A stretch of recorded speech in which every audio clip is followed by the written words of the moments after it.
తెలుగు రుచికి స్వాగతం. సంప్రదాయ మరియు వినూత్న రీతుల్లో వివిధ రకాల దోసలు తయారు చేసే పద్ధతులను ఈ వీడియోస్ ద్వారా మీకు పరిచయం చేస్తున్నాం. కల్ దోస.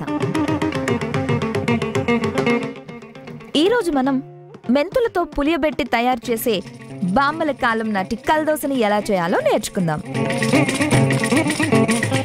కల్ దోస తయారు చేసుకోవడానికి ముందుగా 100 గ్రాముల బియ్యం, 50 గ్రాముల ఉప్పుడు బియ్యం, 50 గ్రాముల మినపగుండ్లు, 10 గ్రాముల మెంతులు వేసి నీళ్లు పోసుకుని కలుపుకుని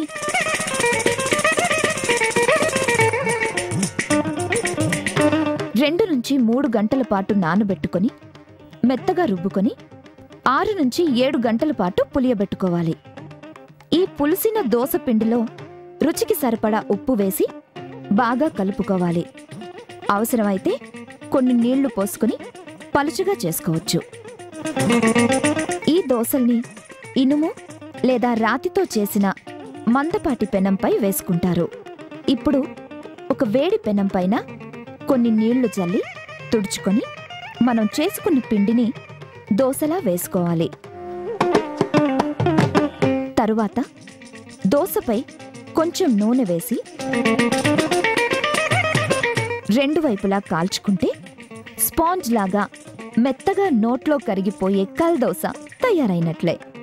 ఇలాగే ఇంకొన్ని దోసలు వేసుకుందాం.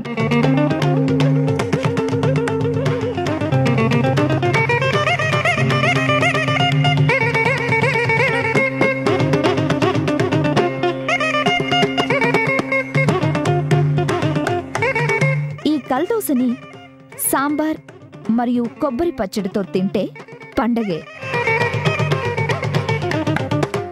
మా ఈ వంటలు కనుక మీకు నచ్చితే లైక్ కొట్టండి, షేర్ చేయండి and please subscribe to Telugu రుచి.